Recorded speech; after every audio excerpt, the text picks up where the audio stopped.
आप देख रहे हैं न्यूज नाउ 24/7 ताज़ा खबरों के लिए हमारे साथ बने रहें। दो अंतर देश की जनता के सामने स्पष्ट हैं कि कौन भारत के हित में और कौन भारत विरोधी शक्तियों का जाने में चाहे अनजाने में एक टूल बनता चला जा रहा है। कांग्रेस अध्यक्ष कोई भी रहा हो, सत्ता गांधी परिवार के हाथ में रही है। कांग्रेस का नेतृत्व एक जमाने में इतना परिपक्व था, आज की डेट में उतना ही अपरिपक्व है। कांग्रेस का नेतृत्व एक जमाने में अल्ट्रा लेफ्ट और इन लोगों को यूज करना जानता था, इंदिरा गांधी और पीवी नरसिम्हा राव तक। आज उनके द्वारा यूज होने लगा है। यह सिर्फ कांग्रेस के लिए समस्या नहीं है, आज देश के लिए चिंता का विषय है। दिल्ली में आयोजित प्रेस कॉन्फ्रेंस में बीजेपी के राष्ट्रीय प्रवक्ता डॉक्टर सुधांशु त्रिवेदी ने कई अहम मुद्दों पर अपनी बात रखी। डॉक्टर सुधांशु त्रिवेदी ने कहा, हमारी सरकार लगातार विकास के पथ पर आगे बढ़ रही है। हाल ही में लिए गए फैसलों का लाभ देश की आम जनता को सीधे तौर पर मिल रहा है। डॉक्टर त्रिवेदी ने कहा, भाजपा की नीति हमेशा से सबका साथ सबका विकास रही है। आज भारत तेजी से आगे बढ़ रहा है और इसके पीछे प्रधानमंत्री श्री नरेंद्र मोदी जी की दूरदर्शिता है। डॉक्टर सुधांशु त्रिवेदी ने सरकार की उपलब्धियों का उल्लेख किया, साथ ही विपक्ष पर भी निशाना साधा। उन्होंने अर्थव्यवस्था और रोजगार को लेकर सरकार की योजनाओं का जिक्र किया। देशहित से जुड़े बड़े फैसलों की जानकारी दी। डॉक्टर त्रिवेदी ने विपक्ष पर भी जमकर निशाना साधा और कहा कि विपक्ष सिर्फ आलोचना में लगा रहता है, लेकिन सकारात्मक बदलाव सिर्फ भाजपा सरकार ही ला रही है। मित्रों, विगत 24 घंटे में या 24 से 36 घंटे में देश ने दो प्रकार के दृश्य देखे। एक,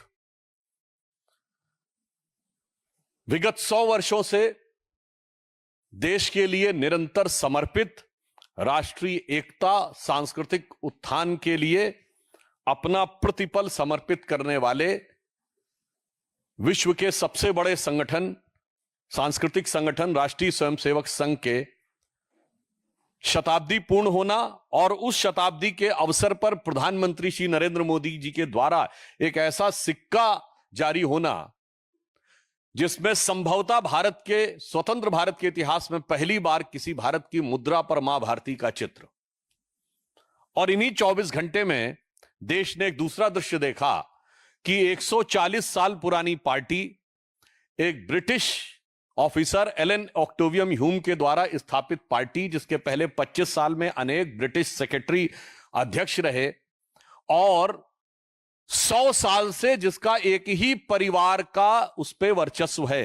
आप सब लोगों को यदि ना ध्यान हो तो मोतीलाल नेहरू 1919 में कांग्रेस के अध्यक्ष बने थे और 1928 के बाद 29 में उन्होंने अध्यक्षी सीधे मोतीलाल नेहरू ने जवाहरलाल नेहरू को ट्रांसफर की थी। यानी 100 साल से एक ही परिवार के आधिपत्य के बाद भी उस संगठन के पतन और सत्ता छूटने की बदहवासी में उनके खानदान के बरखुरदार के द्वारा, जो कि आज भारत विरोधी शक्तियों के फर्माबरदार बनते हुए प्रतीत हो रहे हैं, अपनी उसी आदत के अनुरूप विदेश की धरती से एक और ऐसा बयान दिया है जिसमें कुछ भी आश्चर्यजनक नहीं है। अगर आपको ध्यान हो तो मात्र कुछ दिन पहले मैंने ही आपको एक बाइट देते समय एक आवश्यक सूचना दी थी कि राहुल गांधी जी पुनः विदेश जा चुके हैं, और फिर आप तैयार रहिएगा, कोई ना कोई भारत विरोधी बयान अवश्य आपको सुनने को मिलेगा।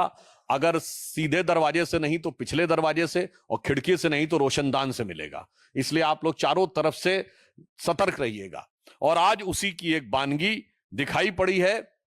ये दो अंतर देश की जनता के सामने स्पष्ट हैं कि कौन भारत के हित में और कौन भारत विरोधी शक्तियों का जाने में चाहे अनजाने में एक टूल बनता चला जा रहा है।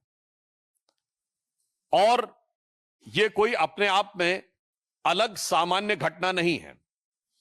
इससे पूर्व राहुल गांधी जी इतनी बार विदेश में जाकर भारत विरोधी बयान दे चुके हैं कि मैं उन सबको गिनाऊंगा तो आप सबका समय बिना वजह व्यर्थ होगा। अभी सितंबर 2025 में जो अभी इन्होंने बयान दिया कोलंबिया यूनिवर्सिटी में, जो अभी आज दिया है, इससे पहले वो सितंबर 2024 में वॉशिंगटन, 9 सितंबर 2024 को अमेरिका के टेक्सास, सितंबर 2024 में वर्जीनिया, 6 मार्च 2023 को लंदन, फिर मार्च 2023 में फिर लंदन, और मार्च 2023 में कश्मीर को लेकर अन्य विषयों को लेकर उन्होंने बोला है। मई 2022 में लंदन में, मई 2022 में रूस यूक्रेन के बारे में उन्होंने बोला। फिर ब्राउन यूनिवर्सिटी में मार्च 2021, दुबई में जनवरी 2019, लंदन में अगस्त 2018, मलेशिया में मार्च 2018, सिंगापुर में मार्च 2018, बहरीन में जनवरी 2018 और अमेरिका में सितंबर 2017। ये एक लंबी कहानी है जो उनके दिल के अंदर की नफरत की जुबानी आपको बहुत साफ दिखाई पड़ती है। और मैं याद दिलाना चाहता हूं कि 6 मार्च 2023 को राहुल गांधी ने लंदन के चैटम हाउस में यह कहा था, why the defenders of democracy Europe and America are silent. इससे ज्यादा बड़ा अपमान हो सकता है। और मैं कांग्रेस को याद दिलाना चाहता हूं कि अगर उन्हें न याद हो तो यह वही चैटम हाउस है जहां पर 20 अक्टूबर 1931 को महात्मा गांधी ने प्राचीन भारतीय संस्कृति की महानता बताते हुए ब्रिटिश सरकार को भारत की समस्त समस्याओं के लिए जिम्मेदार ठहराया था। और उन्होंने कहा था, India's educational system, again I am saying 20 October 1931, Chatham house London, उन्होंने कहा था, British have destroyed the educational system of India which was a beautiful tree, और जो बिल्कुल समानता का था, और उसे नष्ट कर दिया 100 साल पहले, यानी 1931 से 100 साल पहले, यानी गांधी जी का कहना था 1820-25 के आसपास। अब भैया गांधी जी सही थे कि राहुल गांधी सही है, यह मैं उनसे पूछना चाहता हूं। चैटम हाउस में दिया गया महात्मा गांधी का बयान सही था, या आज की डेट में वहां से लेके कोलंबिया और स्टैनफोर्ड में दिया जा रहा राहुल गांधी का बयान सही है? यह बात मैं सीधे सीधे कांग्रेस पार्टी से पूछना चाहता हूं। और जिसने 100 साल से लोकतंत्र के लबादा ओढ़कर राजतंत्र को जीवित रखा है, वो लोकतंत्र पे भाषण दे, मुझे लगता है इससे ज्यादा हास्यास्पद और विडंबनापूर्ण उदाहरण नहीं हो सकता। और वो भी इस देश में लोकतंत्र के सबसे बड़े प्रतीक प्रधानमंत्री श्री नरेंद्र मोदी जी, जो भारत के लोकतांत्रिक परिपक्वता और जो विस्तार के सबसे बड़े प्रतीक हैं, कि रेलवे प्लेटफॉर्म पे चाय बेचने वाला व्यक्ति लगातार तीसरी बार भारत का प्रधानमंत्री जनता के द्वारा चुनकर बना, उसको वो सरमन दे जो कि अंग्रेजों से दोस्ती करके, अंग्रेजों के द्वारा स्थापित होकर और किसी की कृपा से प्रधानमंत्री का पद पाकर पिछले 100 सालों से अपना राजतंत्र येन केन प्रकारेण संरक्षित किए हैं। मैं पुनः स्पष्ट कर दूं, कांग्रेस अध्यक्ष कोई भी रहा हो, सत्ता गांधी परिवार के हाथ में रही है, इसलिए कांग्रेस के लोग ये कह के बचाव नहीं कर सकते अमुक अध्यक्ष था। अभी आपको ध्यान हो खड़गे जी क्या बोले थे अपने ही प्रांत के मुख्यमंत्री के बारे में, कि साहब हाईकमान तय करेगा, राष्ट्रीय अध्यक्ष और नेता प्रतिपक्ष खुद हैं। जब आप विपक्ष में है तो राष्ट्रीय अध्यक्ष नेता प्रतिपक्ष से बड़ा हाईकमान कौन होता है, यह दर्शाता है। मगर इससे भी ज्यादा महत्वपूर्ण बात, अगला सवाल यह उठता है कि राहुल गांधी जी विदेश जाते हैं तो उन्हें यह क्यों नहीं दिखाई पड़ता है कि कैम्ब्रिज यूनिवर्सिटी ने दिसंबर 2024 में बाकायदा रिसर्च की है कि भारत का मोदी जी के अंडर में डिजिटल ट्रांसफॉर्मेशन कैसा हुआ, इस पे केस स्टडी की है। ये राहुल गांधी को क्यों नहीं दिखाई पड़ता है? स्टैनफोर्ड ने अपनी एक एआई इंडेक्स रिपोर्ट तैयार की है जिसमें उसने कहा है कि India has ranked first in the global AI skill penetration and is in the top 4 countries of AI vibrancy. ये किसने कहा? स्टैनफोर्ड। जिस स्टैनफोर्ड में जाकर राहुल गांधी भारत के बारे में अपशब्द, अपमानजनक और निरर्थक व्यर्थ की बातें करते हैं।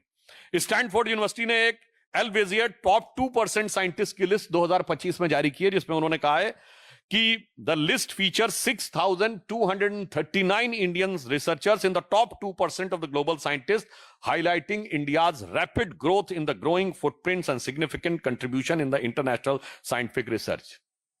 अब आइए साहब, 27 मार्च 2025 को चैटम हाउस ने अपनी रिपोर्ट में कहा है कि India seeks greater recognition on the world stage and changes the international order. World Bank report July 2025 ने एक गिनी इंडेक्स की है जो इनइक्वालिटी को तय करती है कि किस देश में कितनी इनइक्वालिटी है, यानी अमीर गरीब के बीच की खाई कितनी ज्यादा है। उसमें वर्ल्ड की मेजर इकोनॉमीज में उन्होंने कहा India's Guinea index stand for 25.5, so India stand much lower than China America में, उन सबके डिटेल्स पर नहीं जाना चाहता। बड़ी इकोनॉमीज में सबसे कम इनइक्वालिटी अगर है तो भारत में है। और ये किसने अपनी रिपोर्ट जारी की है? ये वर्ल्ड बैंक ने जुलाई 2025 में रिपोर्ट जारी की है और ये कहा है कि एक्सट्रीम पॉवर्टी अब भारत में केवल 2.3% रह गई है। राहुल गांधी को यह नहीं दिखाई पड़ता। ऑक्सफोर्ड जाते हैं तो उन्हें दिखाई नहीं पड़ता कि ऑक्सफोर्ड बिजनेस स्कूल ने दिसंबर 2024 में यह कहा था कि proactive governance and timely implementation is a game changer India's digital governance landscape. Global times ने जनवरी 2024 में यह कहा कि भारत ने कुछ सालों में अपनी इकोनॉमी को जिस तेजी से स्ट्रक्चरड रिफॉर्म करके किया है उससे भारत बहुत शक्तिशाली बना है। अब मैं पूछना चाहता हूं कि ये फॉरेन में जाकर बोलने वाले राहुल गांधी जी को फॉरेन की ये चीजें नजर क्यों नहीं आती? अब उससे बड़ा सवाल कि राहुल गांधी जी में ऐसी कौन सी प्रतिभा है जिसकी वजह से वहां पे उनको विदेश की यूनिवर्सिटीज बुलाती हैं, जबकि कांग्रेस में एक से एक बुद्धिमान लोग हैं। चिदम्बरम साहब, अभिषेक मनु सिंघवी, शशि थरूर, मनीष तिवारी और बहुत सारे लोग हैं जो अपने अपने विषयों के विशेषज्ञ हैं। इवन जयराम रमेश, इवन उनके अंकल सैम पित्रोदा जो परमानेंट विदेश में रहते हैं, जिनकी इमेज है कि इंटेलेक्चुअल वाली, उनमें से किसी को नहीं बुलाया जाता है और राहुल गांधी जी को ही बुलाया जाता है।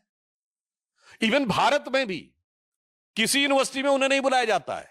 आपने शायद कन्वोकेशंस में भी राहुल गांधी जी को जाते नहीं देखा हुआ। कांग्रेस रूल्ड स्टेट्स में नहीं बुलाया जाता। 2004 से 14 के बीच में उनकी केंद्र में सरकार रही, तब नहीं बुलाया जाता। फिर भारत के बाहरी क्यों उनको बुलाया जाता है, यह अपने आप में यक्ष प्रश्न है। और वो कितने बुद्धिमान हैं और उनका कितना जबरदस्त ज्ञान है, मैं आपको एक उनके वीडियो का वॉइस सुनाना चाहता हूं। Why does a motorcycle weigh 100 kilos and a car weigh 3,000? Car carries, to carry one passenger, you need 3,000 kilos of metal in a car, if one passenger is driving a car. And a motorcycle has 100 kilos, carries two passengers. So why is a motorcycle able to carry two passengers with 150 kilos of metal and a car needs 3,000? And the answer is, it's the engine. Because it's the engine that kills you on impact. Right? And the motorcycle is light because the engine disappears from you when you have an accident.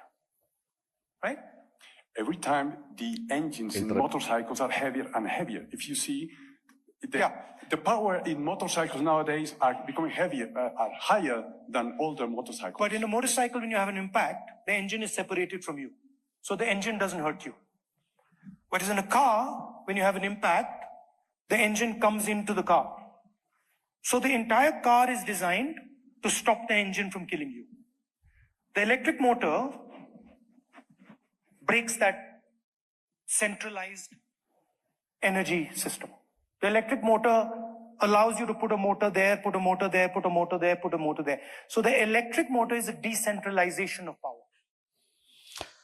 मुझे लगता है कि इसको सुनने के बाद अगर किसी के भी ज्ञान चक्षु उन्मीलन समझते हैं ना, उठने में कोई शंका रह गई हो तो समाप्त हो जानी चाहिए। ऐसा अद्भुत मैकेनिकल इंजीनियरिंग का ज्ञान दिया है कि हार्ले डेविडसन से लेकर टोयोटा तक और वॉक्सवैगन से लेकर फोर्ड तक बैठे हुए इंजीनियरों ने मेरे ख्याल से छाती पीटना शुरू कर दिया होगा कि इतना जबरदस्त ज्ञान कहां से आ गया है।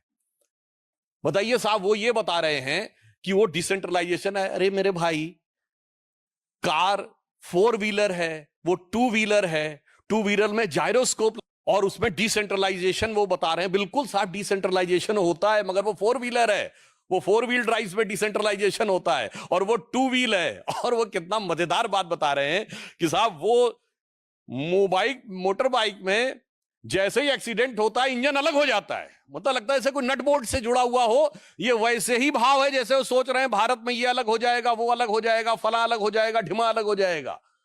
आप सोचिए, ऐसे अद्भुत ज्ञान संपन्न व्यक्ति को कांग्रेस पार्टी की तरफ से बुलाया जाता है। ये कांग्रेस पार्टी से सवाल नहीं है मेरा, उन लोगों से सवाल है कि आपको उनमें ऐसा क्या नजर आता है। और दूसरे शब्दों में बात कहूं कि इसका मतलब आप जब बाहर जाते हैं तो सिर्फ बोल के नहीं आते हैं, कुछ सीख के भी आते हैं।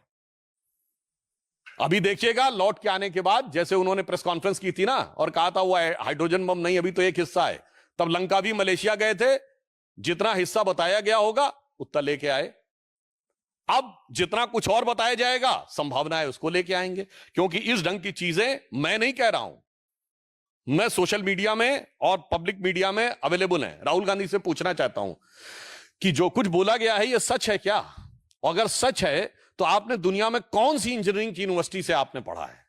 वैसे शायद हो सकता है कि वो इसीलिए पढ़े हों, जैसे आपको याद हो ना, वो आप लोगों को भड़काने के लिए भी बोल रहे थे कि आईआईटी के पेपर्स जो हैं वो एक पर्टिकुलर कम्युनिटी के लोग सेट करते हैं, इसलिए पर्टिकुलर जो गरीब लोग हैं उनको वो उसमें से नहीं आ सकते हैं, सेलेक्ट नहीं हो पाते। यानी moving charge in magnetic field, electromagnetic induction और फोर्स वेलोसिटी और एक्सेलरेशन में भी उनको कास्ट नजर आती है। मुझे लगता है कि इस प्रकार की बातें करने का उद्देश्य, मैं यहां राहुल जी का मजाक नहीं उड़ा रहा हूं, मैं देश से कहना चाहता हूं 100 साल से सत्ता को कब्जा रखने के वाले इस खानदान के बरखुरदार जो भारत विरोधी शक्तियों के झंडा बरदार बन चुके हैं, उनसे बहुत खबरदार रहने की जरूरत है। और आपने देखा इस बार उन्होंने एक और बात बोली है। उन्होंने क्या बोला? उन्होंने कहा कि इंडिया में 16-17 प्रकार की लैंग्वेजेस हैं। अभी आप देखिएगा लैंग्वेजेस पे लड़ाई कराने का प्रयास करेंगे।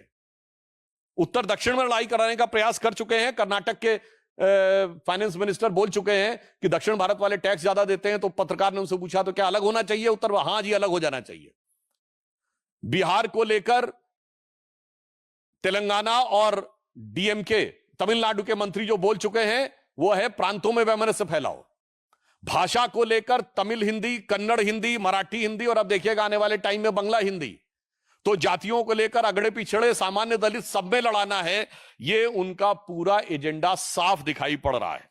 तो इसलिए हम ये कहना चाहते हैं एक पंक्ति में कि जो कुछ पूरी फेहरिस्त नजर आ रही है राहुल गांधी की, एक गंभीर सवाल है देश की राजनीति के लिए और राजनीतिक चिंतकों के लिए। यदि कोई पार्टी सत्ता की लालच में या विवशता में विदेशी मूल का नेतृत्व स्वीकार करने को तैयार हो जाती है, तो यह विदेशी मूल सिर्फ भूल साबित होता है या उस पार्टी और देश के लिए शूल साबित हो जाता है।